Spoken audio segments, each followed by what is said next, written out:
Good morning. So it's already Friday. Haven't uploaded videos for a couple days. I was on a search for some peas. So it's no shocker to the locals around here that the pea crops in our area basically were destroyed by the early rains. So there are very few peas around. In fact, we worked most of ours up in July. So once I got my hands on some nice peas, I had a bunch of backlog bags to make. So I'd been doing that for 2 days. And anybody that's been watching this channel for any length of time, you've already seen what it takes to make a bag. So I didn't feel like just uploading 2 days of making bags. Yesterday, however, we had to run to Edmonton. I needed to actually pick up some more mini bulk bags.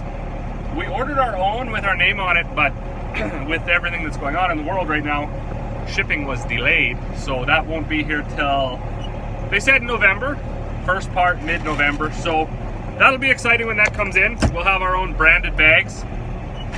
Until then, we ran down to Edmonton we picked up I think 60 more bags. So that should tide us through till then for the people that don't reuse them. Lots of people try to reuse them, but some people don't.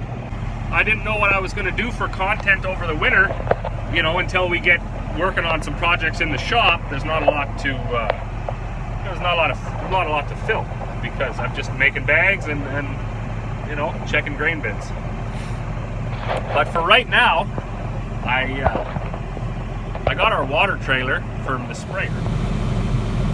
So I got it backed up to the machine shed here. I'm going to throw that chem handler off. We want to keep that inside and away from the cows and horses because they walk by it and they bust every single valve off of it. So I'm going to slide it off to the corner. This water tank, I'm not going to keep it inside, I don't think. And the trailer, we wanted to empty it this year so we can use it throughout the winter. You know, if you find something at an auction sale, some fence posts or whatever. Now that we're out here with critters, we're definitely looking for more of that kind of stuff because, you know, next spring, hopefully, we want to get some pigs and some other things. So we definitely need a trailer for trailering purposes. So I got the trailer put away. It's a bit chilly out there. Not too bad. Kind of snowing a little lightly. Not the greatest, but I got this bag of 4-H, famous 4-H feed. This particular lady likes to get it in small bags.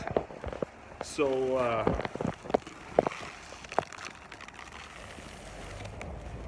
what I do is I make it up in a big bag for her so I know that it's the proper weight.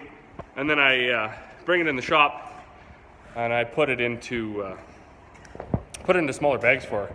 Easier for her to store that way. So I'm going to do that right now. It is supposed to warm up a bit next week for a bunch of the outside projects that we got to do.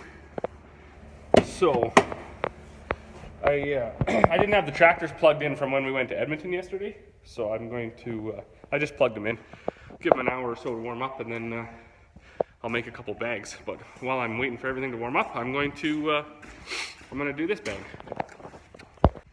Good evening. I was just getting ready to head out. There's a guy coming for 2 bags here. He's just leaving Grand Prairie, or I guess he left maybe half an hour ago, so he should be getting here right quick.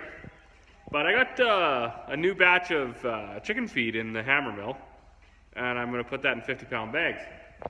So as anybody, if you guys have been watching at all, you know what I do is I fill these big mini bulk bags up, and then I put this spout in the bottom of it, and then that's how I fill the 50-pound bags. But I always took the bag over and filled it up, and then when I brought it over here, I tried to put the spout on. And I was just looking at it while I was waiting for Buddy to show up there, and I was thinking, this is crazy. Why don't I put the spout on first while the bag's empty, and then I don't have to be like under it, risking my life, and then I'll drive over there and fill it up and come back. And then I'll be able to have like all this extra on there so I don't have to worry about it falling off. I've filled like, I don't know, 2,500 50-pound bags, I think, because we buy them in bundles of 1,000, those yellow bundles there, and that's our 3rd bundle, so we're about halfway through it, I think. So yeah, that's like Plus we had some before. So yeah, definitely right around that 2,500 bags. And there's 40 bags in a mini bulk bag, basically 2,000 pounds. So the math on that, I've done this quite a few times, and today was the first time I realized that it would be way safer and smarter to put the spout on the bag first and then take it over and fill it up. So that's a moment of personal growth and innovation that I figured I'd share with the group. So anyways, I'm gonna head out now. I gotta go get a pallet from the machine shed and bring it over here because I gotta make a pallet of chicken feed. Once the guy gets here, I'll load his bags up, and then I'll hook this bag up and I'll go empty the hammer mill. And then it's supposed to be like minus 18 tonight. That's way too cold for October. I'm assuming that's gonna be a record. But also, oh, buddy's here. No chance of snow. Like no chance of snow. Not gonna snow. It's been snowing all day. Not heavy, but it's been snowing continuously for 12 hours. So I'm not understanding. It's like the weather people gave up entirely. Now they don't even update. Yeah. So I'm not too sure what kind of a horseshoe I got here this evening. I still consider this a victory. So I loaded up Buddy with his 2 bags. I had my fancy spout, and you know, I had it already in the bag, so I wasn't going to have to go under the bag because, you know, that's not the safest place to be. Filled the bag up, drove all the way from the hammer mill, drove into the shop, and boom. Look at that. The bag like ripped right in half. So that I don't know, maybe it's like a near-death experience. I feel pretty good about it. I was in the tractor when that happened. So I'm pretty excited about not dying this evening. Anyways, one fortunate thing about this too, like I say, this is a win all the way around. It's gonna be a lot more work to fill the bags, but you know what? I don't really mind. I'm turning over a new leaf from, you know, getting just completely enraged about minor things, or major things for that matter, to just taking a step back, looking at the situation and being like, you know what? Nobody died aside from this bag. Nothing's wrecked. So, and even most of it like stayed in the bag. See, the bag like made a bowl when it. So these cats are trying to eat that. They like the chicken food too. I don't know if it's good for cats. They won't eat much. I'm gonna kick them out of there in a minute. So I filled up all these bags earlier today. So I had this floor swept like just right clean. I swept for like 25 minutes just because when I get down to the last bit of the bag, some of this stuff, if it's got molasses or whatever, sticks in the bag. So I just open the bag, let it go on the floor, sweep it up, and shovel it in the last bag. So the bag was already, or the floor was already clean.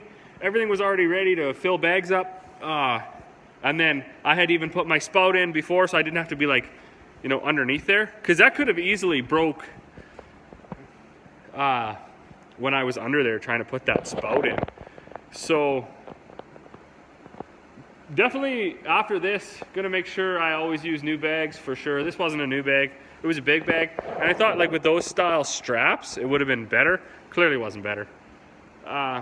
Definitely some farm safety protocols probably a guy should start following a little closer. So I'm gonna sweep this up right now. I'm gonna punt these cats out of the way and fill the bags. Normally it takes me about 45 minutes to fill 40 bags. I'll see if I can fill 40 bags in 45 minutes this way.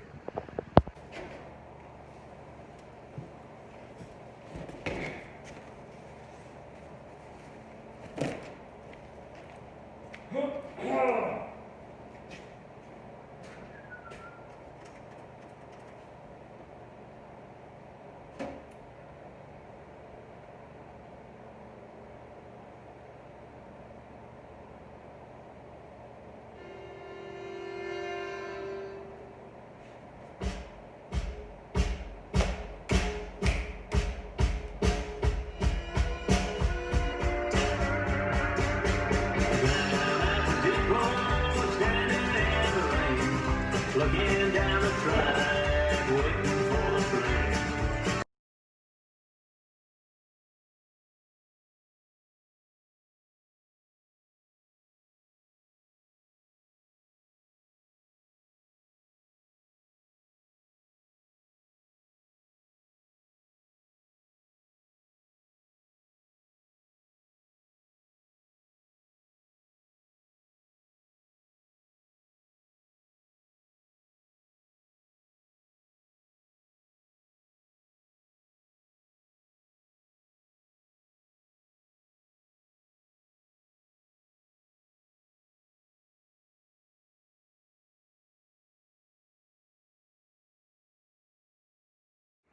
I made 42 bags plus that pail.